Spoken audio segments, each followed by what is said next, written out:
you, Trent. Ladies and gentlemen, please welcome Session 4 Facilitator, Distinguished Toastmaster, Division G Director, Valerie Brooks. Thank you, Donna. Boy, I've had a great time this morning.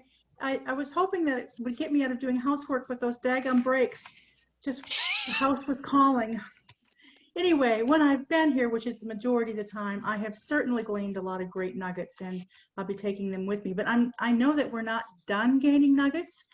Our next speaker I have appreciated from afar for a good long time, really being inspired and challenged by her commitment to community and to the Toastmasters Club. But after reading her introduction and after seeing our presentation today, I'm sure that I will again realize that we as Toastmasters are among greatness in the accomplishments and the experience and wisdom of our fellow Toastmasters. So today, the question that Alicia will ask us: is your club struggling to attract new members? Barely able to keep and grow your existing members? The good news is that the COVID-19 pandemic has really increased the need for good public speaking, leadership, and professional communication. These are skills that your club provides. Today's session will provide from Alicia some thought-provoking questions to identify your ideal members and pinpoint what they really want, and provide the perfect wording and pitches to attract and engage awesome members. We'll take a look at some communication examples through the media and through emails, etc., and Alicia will suggest improvements. But Alicia C. Taylor didn't grow up practicing any of these skills. She was among the long-winded porch talkers. A great name for a Toastmasters club, she suggests. So fearful of standing out and speaking out loud, she also thought salespeople were icky, and asking others for anything just wasn't done. She has since realized the error of her ways and is excited to teach us how to ask and influence others. Alicia is a proud, distinguished Toastmaster, but she's also a registered professional engineer and project manager, and she's been doing that for over 15 years. Alicia is a life coach, a podcaster, and an author of a book who's been featured in Forbes, Thrive Global, and The Startup.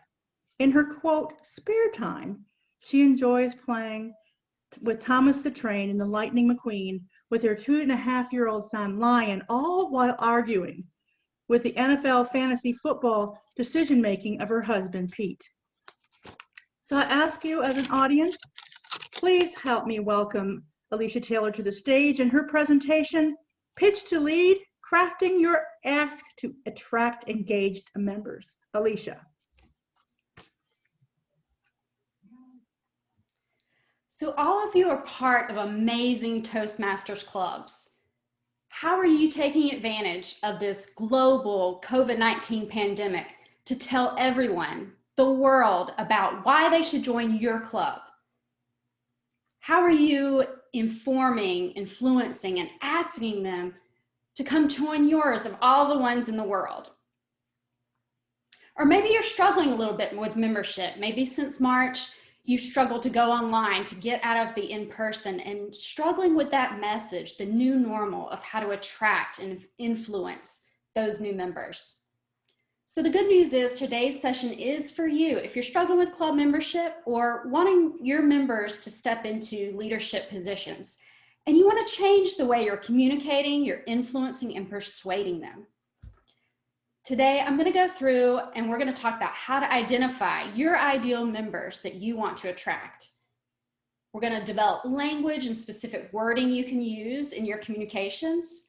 And lastly, I'm going to go through actual examples of your emails, your website presence, and how to make those a little bit better in attracting your ideal members for your club. Today, I have a lot of slides. I'm not going to speak through everything, but at the very end of the slide deck, I'm going to go through the recommended resources that I've shared with you, the free tools that I have for you today. And also, if you would just grab a pen and paper, have some digital notes. I'm going to ask you to dig deep to think about what you want from your club and attracting those members. And you're probably going to want to have some notes as you're getting some inspiration for today. So a few words, I'm going to talk about copywriting. Copywriting is the process of using words to attract, to sell. So use those for good. Don't use those to misrepresent your club or tell things that just aren't true, because it's going to come back around.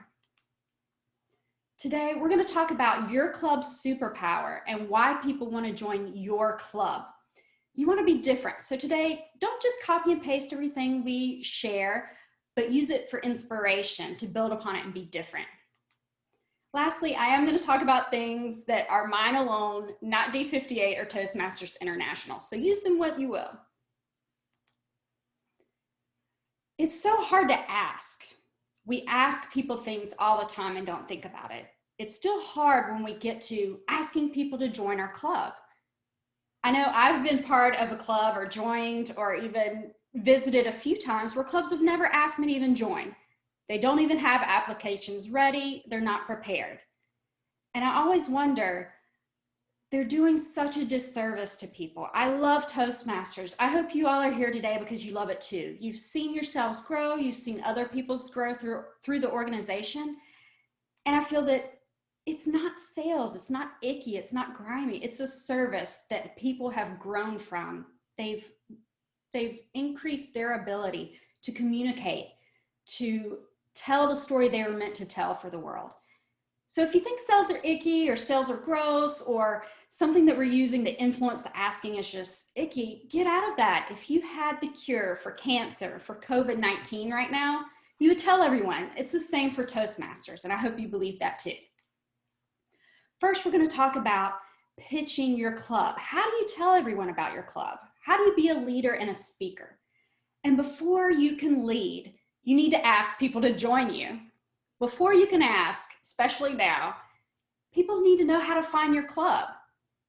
Especially since post-COVID-19, we're not in person. We're not learning from word of mouth. We're not having those everyday interactions that makes Toastmasters so special. So how do they find your club? Secondly, how do you get them to attend a meeting? How do people do this? They're probably looking online more so than ever than they have in the past. And we're going to talk about how you may pivot and change that to get your club up and running with your ideal members. So I'm going to ask you, this is a quote from Fraulein Maria in Sound of Music, but let's start at the beginning. We've been in Toastmasters, some of us, for so many years that we often don't think how people find our clubs. How do Toastmasters get in? How do they join us? How do we attract them? So get out your digital notes, your pen and paper, etc. I'm going to ask you about your personal story. What brought you into Toastmasters? Was it an employer recommendation, a performance review? Did you have a career change? You wanted to improve your ability to speak in a job interview to clients, etc. Or is it an emergency? Did your boss tell you, you're going to have to talk to an executive in 2 days and you better be ready and prepared? So think about that. And why did you join? Did you hesitate at first? Did you pay for a lot of other programs? Did you have people who influenced you, the members in the clubs? Did you check out multiple clubs? Did you have a mentor? And what were your first roles when you came to Toastmasters? Your first speech, your first contest, your first experience outside of your club? When did you first get into maybe district leadership and realize everything that was new and different and so big outside of your tiny, safe club? Why do you stay in Toastmasters? To this day, why do you stay?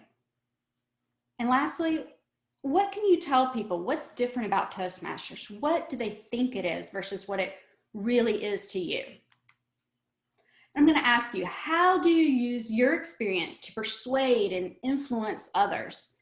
You're going to listen to what people want, and you're going to not filter things through your experiences, of course, but use those strategically to influence and persuade. Also too, feel free, I'm going to share a few stories of mine today. Feel free to share those as well to get people into your club. Ask your visitors, what brings you to Toastmasters? What do you know about Toastmasters? That's the easiest way to know how you can influence and persuade them, is to ask. Next, you're going to ask your members, especially your newer members, less than 6 months, about what was different between what they thought Toastmasters was versus what it is now as a member. Ask your veterans too and see how those change. When we're looking to persuade people, we're going to look at what do they really want, prospective members. And this is Maslow's hierarchy of needs. This is basically stating that we need to achieve everything at the bottom before we can move to the next level. We can argue that Toastmasters is at the blue or the orange level. They want a recognition, they want to achieve. But when we persuade them, we're going to use everything at the bottom to support our arguments here. So if you're looking down in the green, safety, security, what do people really want? They want results, they want revenue. They maybe need a promotion to support their family, etc. They want value. They want to know it's not going to break the bank with Toastmasters. They want acceptance. They want to know that they're going to fit in with your club. It's going to be warm, opening, a friendly bunch. Lastly, purpose. What purpose, higher purpose, can they serve by being in your club? Maybe they want to be an entrepreneur. They want to change the world, give back to the community, use their persuasive skills on behalf of themselves or others to make a better world. Now, I want you to think really deep. I want you to have a name, an ideal member avatar, a person, real person, about who you're going to serve in your club. This person has a name, a gender, an income. They have a career. They have a future career now. And most importantly, we are a diverse organization. So have about 3 different people, different ages, different sexes, and just different overall, so you can get into what they really want and who they are. Most importantly, you want to think about how the different people, what different challenges and anxieties they're going to have. What keeps them up at night? What are their potential bottlenecks or objections? Time is a big one. Do they have kids? Is that a struggle to get to meetings? Do they often run over at work, etc.? So think about that. And then think about how your different person finds your club. How are they going to know? How do they come to you? Through an employer recommendation? Are they Googling public speaking skills? Are they Googling Toastmasters plus the zip code? So think about that as well. Likewise, I'm guessing nowadays through COVID-19, many people are checking out your website, your online presence, your digital communication. So what's on your website right now? Feel free to go over and look on the side, but what is your digital presence that someone's going to check out? I hope you have the basics, the meeting details, time, place, location, a little blurb about your club, some photos, some videos. Maybe you don't have a website at all, and that's the purpose. Or maybe you just have the standard Toast host that has come out. But do you have outdated information? How about meeting minutes? The first thing on your homepage are the meeting minutes. How does that attract a brand new prospective member who knows nothing about Toastmasters? Lastly, do you have the boring standard Toast hosts, the stock photos of not real members in your club?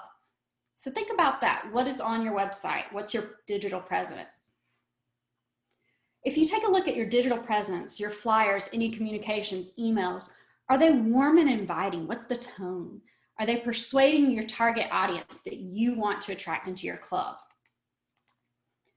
And I'm going to ask you, why do I want to join your club right now? I can join your club. I would love to join your club. It's amazing.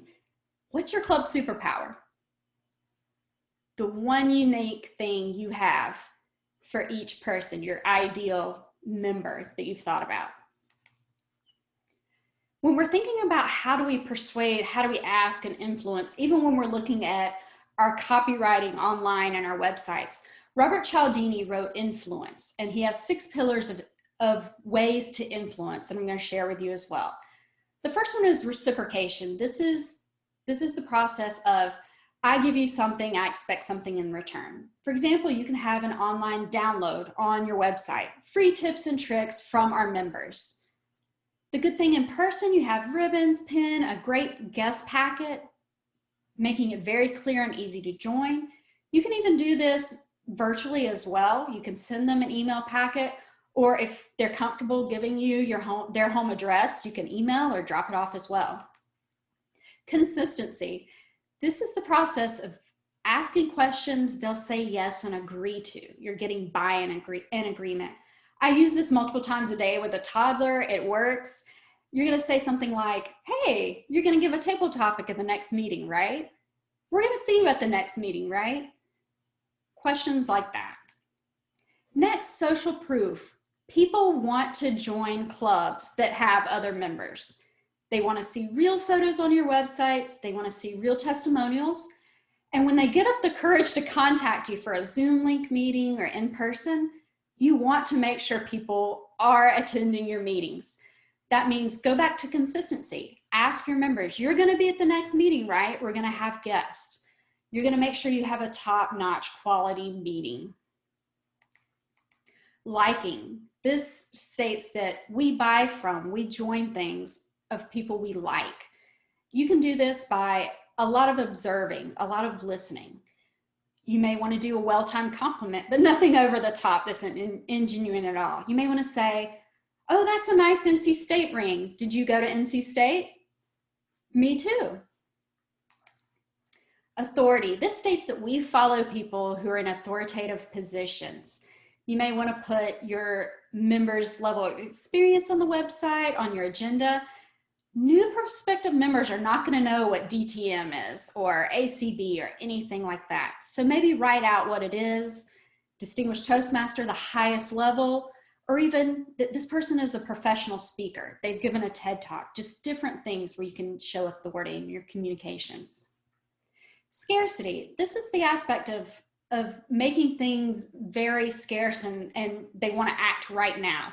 This is a little difficult and different in Toastmasters, and I don't actually recommend that you slash club fees or anything like that, but it's something like time. We're all very scarce with time. You want to say, start now, because you're going to need that confidence in 3 months.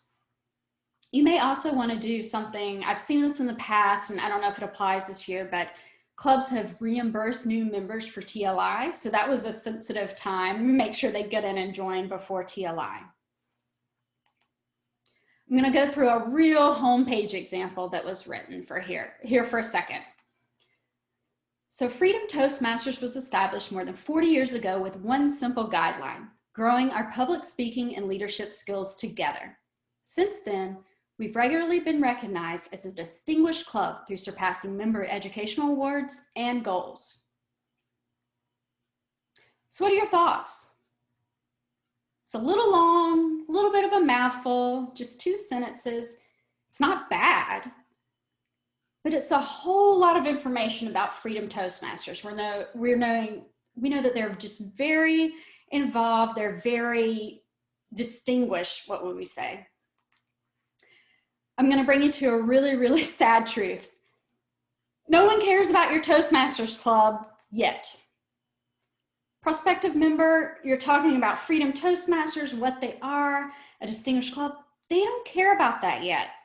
They care about how you can solve a pain point, how you can help them become a better public speaker and leader. So in your communications, you want to talk about what's in it for me. You're going to talk about you instead of we, our, ours, us. It's going to be about you. So we're going to show you how to do that. Before we go through and learn how to fix this though, this is a new free app, HEMINGWAYapp.com, that I put most of my writing through. You can see I've put this ahead of time. There's a lot of red, a lot of long sentences, passive voice. It's just very hard to read, just not very good. There's a lot of jargon in here. A prospective member doesn't know what Distinguished Club is, member educational goals, awards, and it's not very conversational. It's just very confident. Next, I use the free, these are all free tools, free version of Grammarly, grammarly.com, to put in my writing. This has AI capabilities. So this is stating that one symbol is redundant here, but it's a very confident tone. Maybe we're going for confident, but sometimes confidence can go over very quickly into arrogance. It's saying that's good, but the engagement is bland. It's picking up on the fact that I'm not using you a lot. I'm using us, we. Also, a note, I love Grammarly for putting your speeches into because it tells you your speaking time. And before we fix this homepage, let's talk about features of Toastmasters. What do we have? We have online meetings, online education. We have a $45 plus club fee per 6 months, mentoring, pathways, public speaking, all these things. They mean so many different things to so many different people. You may love online meetings. I'm a millennial. I love online meetings. If you're afraid of the technology and of things working, you may hate them. You want to answer, so what? You don't want to let people say, oh, online meetings, I don't like them. You don't want them to form their own decisions. You want to tell them, so what, with your communication. You're going to change that. You're going to add some more verbiage here. And I come back to Maslow's again, just to remind you, you want to use everything at the bottom of the triangle to reassure people of buying into your service, which is at the top of this triangle. And think about those secondary pain points you have with any membership, joining any club, any process, and address those in your writing. All right, a few examples. So your feature of Toastmasters is online meetings. You want to highlight the benefits, the emotions of online meetings. You want to tell them, so what? Meetings are conveniently located online so you can swap stories, not germs. Questions or tech issues? Support is sitting by to help. If you need us to stand by, just let us know and we'll change out of our PJs first. So you can use something very different. This may not work for your club, but this is telling people, hey, if you're worried about COVID, we're meeting online and we're going to be here to help you. You're using something different. You're getting out of the cliche. Something's very memorable. It's fun. It's very warm. You have a little joke here about standing by and being in PJs in a Zoom meeting. Another example, positive constructive meeting format means you'll never sweat over the correct use of your or your. So funny thing, our grammarians don't pick up on that anyway, but it can be very stressful when you're typing online versus being in a Toastmasters meeting. We have a feature of online education. We may want to say, provide feedback online so you can spend more time sharpening your skills, not your pencils. Need help or can't find what you're looking for?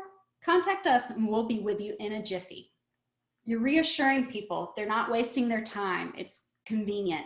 You can contact with any issues.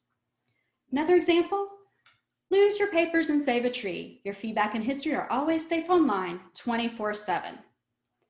This is referring to people who are sustainable, ecologically conscious. Also, if you lose your papers, I remember using a manual and completely flipping out. So everything's online nowadays. That's the advantage. Another example, handy online modules allow you to download or stream anywhere on the go, from Main Street to Machu Picchu, from Starbucks to St. Lucia, from Aiken to Angkor Wat, anything like that. It's very handy. It's very flexible. Lastly, we're going to talk about our cost. First, you don't want to lead with cost. You want to talk about the value Toastmasters has to offer. So what are some benefits and emotions with this? Affordably priced so you can break in a better communication, not your bank account. At only $45 every 6 months, you'll be shattering your goals, not your piggy bank. Pay safely with your debit or credit card without worrying about aggravating auto renewals. Ooh, those are some of those Maslow's hierarchy of needs where that's aggravating, and we don't deal with those in Toastmasters. Good news. We have mentoring. So new to public speaking, experienced members are here to guide you every step of the way. Pathways programs. With nearly 100 years of helping others, you can be confident that our Pathways program works. If you're not sure where you're going, we have a personalized quiz and path to help get you there. So these are some different things we've highlighted of how we can Highlight those features of Toastmasters, make them memorable, make them fun. Just reassure people about why they're making the right choice. So we had our before example, our long, all about freedom Toastmasters, and just very confident and full of jargon. Next, here's the after. When you join Freedom Toastmasters, you'll try out your skills in a low-key environment so you can show confidence when it counts. Helpful, experienced members will work with your goals so you can progress as fast or as slow as you like. Contact us today to get started. Your first 2 meetings are on us. This has a lot of use statements, this change. You can think of a lot of better ways to put this, but you're showing confidence, low-key environment, helpful, experienced members. You're highlighting everything great about your club, but you're making it all about the person reading it, the prospective member. You are going to be the hero of the Freedom Toastmasters story, you the reader.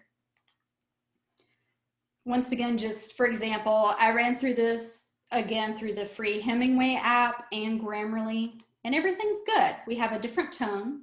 It's very friendly, very joyful, very upbeat, and very engaging. And I call this copy. This is your website, your social presence, your flyers. If it's boring, what do you do about it? You want to look at your website, your digital communications, anything on your flyer. Keep it very, very simple when in doubt. And reduce the number of clicks. On your website, you want to put something on your homepage of your meeting details, a little about us, a contact form, just very basic information. You want to put real photos of members. Think about Maslow's hierarchy of needs, the anxieties people have about meeting new people, going to new locations. You may want to put in a location, if you ever meet back in person soon, about the building. You could put a note of park next to the red mailbox, knock on the red door. This reassures people of your club. Lastly is a swipe file. You want to get inspiration for how to write these things. You want to go through this process, and you may not be a writer. I had never considered my writer until very recently.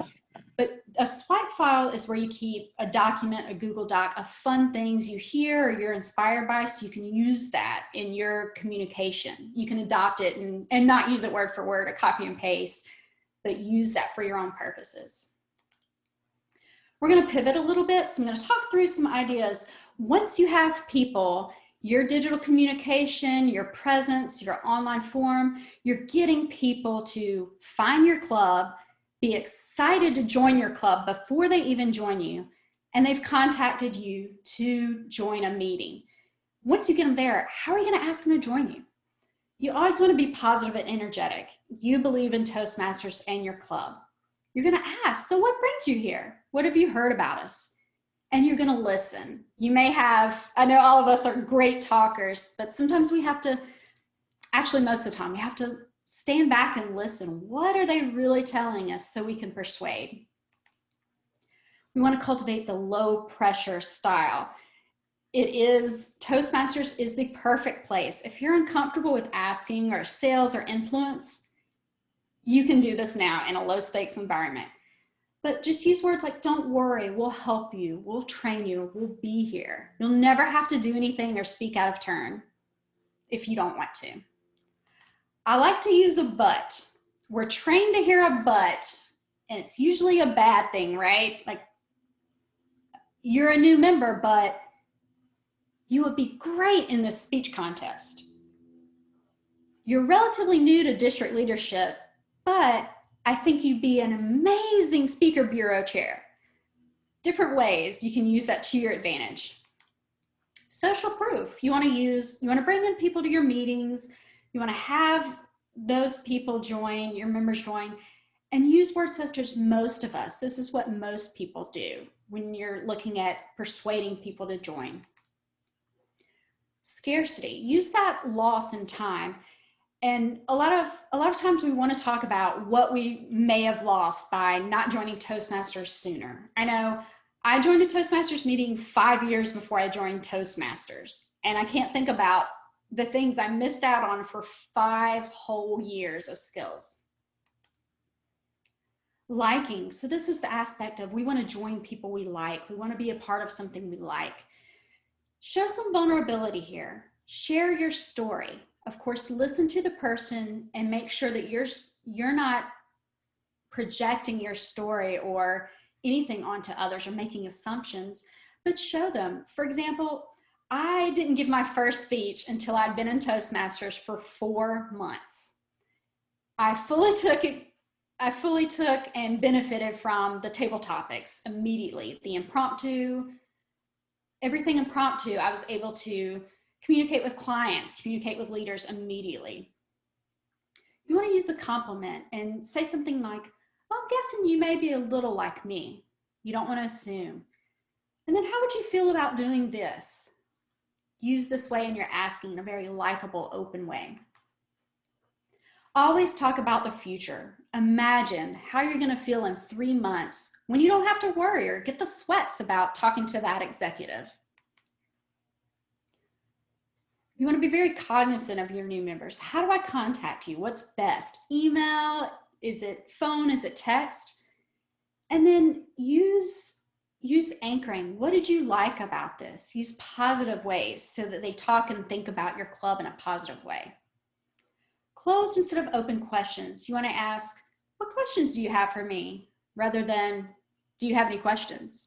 Sounds just a little more defensive. And people like it when you ask for a favor. So you spend a lot of time with this person, getting them into your club, influencing them.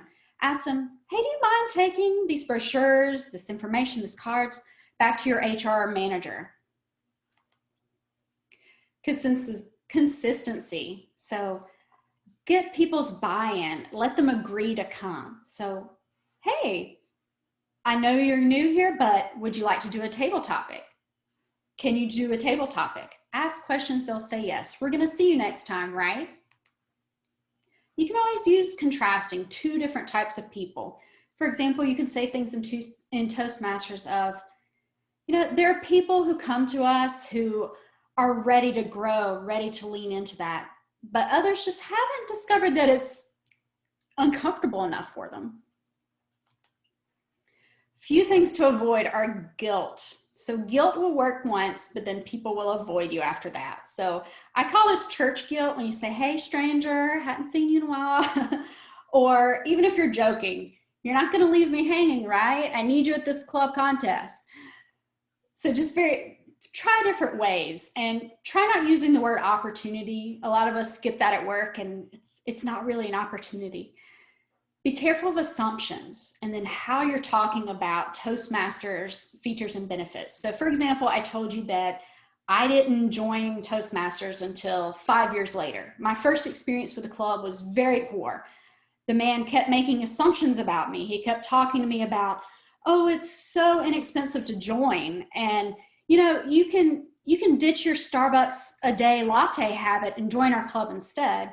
And I thought, I don't drink coffee. I'm a tea drinker. And do I look poor? He kept talking about the cost. So be very cognizant of that. Lastly, when you get ready to ask. It's a very simple, honest ask. You're ready to join us, right? We'd love to have you in our club. Come join. Have the application ready. You're going to tell them what happens next and step them along in the process. And then follow up. Another thing I should have put is if you have to email, don't say gentle reminder either. Say something like, hey, I'm guessing you've been busy and haven't had time to look at it. Let's set up a time via Zoom to go through that application. Many people are hesitant to join Toastmasters, and this is where your personal experience and also table topics. You could use this to help your club be prepared to encourage people to join who are hesitant. So Toastmasters is go at your own pace. You can make everything you want out of it. You can do the leadership like me. You could do the table topics before you give a speech. It has so many benefits for everyone. If people are looking at the cost, highlight that value and that lost time that they're seeing, lost opportunities, lost promotions from their speaking ability. And many people say, hey, I want to check out other clubs. Just go ahead and help them. People love people who are helpful. So some of the key takeaways today is simply ask. We sometimes hesitate. We think it's salesy or it's weak, or we just don't want to ask or feel guilty around asking people to join our club. But ask. It's a service. It works for everyone. There's so much that people can benefit from this. So many people have. I hope you believe in that and you ask people to join. When you're looking at your communications, just think about you. How is this applicable to you, the person? Someone who's in pain and needs their public speaking skills increased right now. What can you do? And avoid that confidence, stuffy, formal language. Try to be more conversational, friendly, and open to persuade and influence people. Lastly, think about your Maslow's hierarchy of needs, of how you can reassure people and persuade people of all the reasons they should join Toastmasters, including those little niggly things they worry about at the bottom of the triangle with being accepted and the cost. And keep in mind the 6 pillars of influence you can use via Robert Cialdini: your reciprocation, consistency, scarcity, liking, social proof, and authority, and how you can communicate and put that all into your Toastmasters Club's interactions, your one-on-one, your website, your flyers, etc.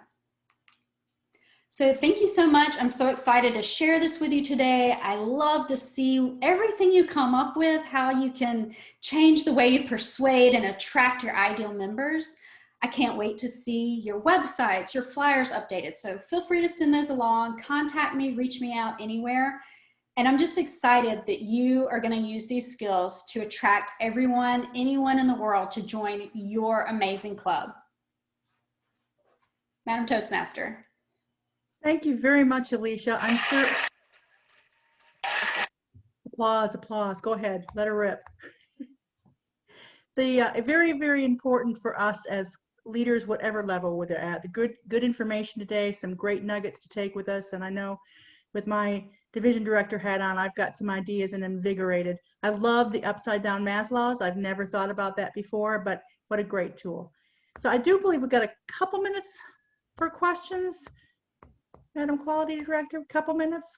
We have time for 2 questions. Anybody who have questions, just go ahead and put them in the chat box to either Trent or myself. Is that the rule, Trent? Either send them to Valerie. Alicia, could stop sharing, please. We get the gallery. That is the Alan? rule. Okay. I'll share. I think we have a few minutes here. We do. All right, I'm watching.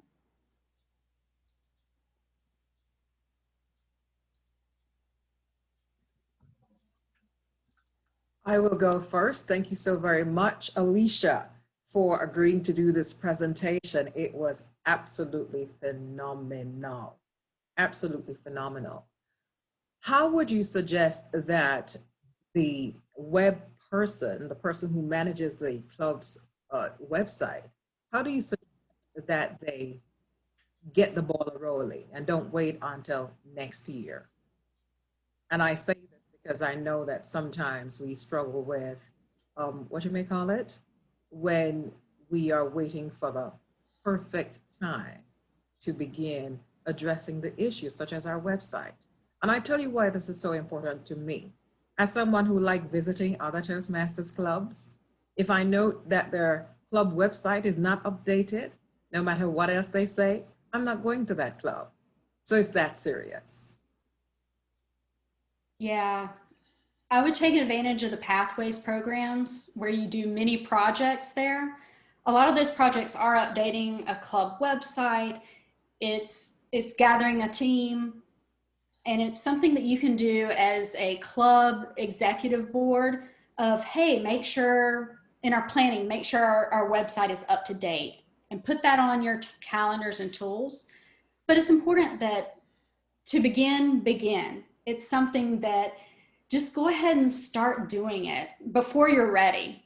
So I don't consider myself a writer. I'm an engineer. I never considered myself a public speaker, but just getting those ideas, those juices flowing too, when you think about writing. I hope people will find these inspirational and think of little tweaks and things they can do, but start looking at a program or a project you can do with your club. Put that on your list to make sure it's updated every quarter or so. So I don't know if I answered your question, Todd. I think you answered it perfectly, because this is how, one of the things I know that as a previous president and a vice president education, now that we're fully on pathways, we do see where there is quite a bit of lag time with people getting up and jumping into pathways. And as Amjad explained earlier, one of the greatest ways to accomplish some of those pathways roles, and it's not just, it affects positively not only the individual, but the club, because it moves you towards distinguished status. So I believe that your suggestion and your recommendation for tying it into a pathways project is awesome. Because whenever I do anything even outside of Toastmasters, I make sure to capture that so another Toastmaster at a later date can utilize that as a path. That's how I completed my first pathways. Scotland, thank you. Thank you so much. Wonderful. Unless we want to extend the time, it is break time. It's up to our quality director if she wants to continue to extend the question time, or are we ready to go to break? We do actually have 2 questions in the chat itself Okay. that I would like to get to first, if Dawn, All if right. you're okay with that. Yep, we're good. So the first one, Alicia, was talking about whether what you're talking about is applicable only at the club level, or could it be done at the division, area, or district level itself? Absolutely. All of these skills you can use outside of Toastmasters, even with your own business, with your corporate job, etc. All of these skills of persuading, influence, copywriting can be used. But yeah, definitely, you can get together as a district or the division level and highlight the different clubs. What makes each different club different? So have a sentence or a blurb about each one on your flyers, on your websites, on any of your communications. If you do, sending out your emails as well. If you keep your email list of different people, different clubs, absolutely. Writing is across anything and everything. And Audrey also asked times and time limit for a visitor. So it's easy to say, oh, come on back, we'd love to have you, but you never say sign on the dotted line. How would you address that from the decision-making process? Gosh, I did put a blurb in here about your first 2 meetings are on us. You're communicating the expectations. And just to take a step back, I've never had trouble with someone coming to meetings multiple times and not paying. I've had the opposite problem where they come to one and don't come back. So communicate, if you do have an issue with people coming and not paying, communicate that clearly in your expectations, in your flyers, on your agenda even. But I would step away from that. I've never encountered that problem where people aren't paying. And just make sure that you're asking them, hey, if they haven't paid, maybe they haven't realized it. It's an honest mistake. I would say, hey, when's a good time to set up a time to pay your dues? Can I set up this at 10 a.m., etc. So being very nonchalant about that and not jumping to assumptions. Marvelous. The last question actually was twofold. It was from ND 5683, whomever that is, which had to do, oh, sorry, Katrina. Are you going to make your slides available, or the links that you had in there, especially for the free utilities? Can you put them in the chat? Yes, I can put those in the chat, and I did give them to Donna. I have them. Yeah, so Donna, if you'd like to send that out, you're more than welcome. And anything I can do to help, just reach out and let me know. Thank you, Alicia. Yep. Valerie, any closing thoughts since you're the moderator? I truly enjoyed it. I think we all did. Let's go out there and engage our members and really focus on developing them through leadership and through opportunities. Thank you.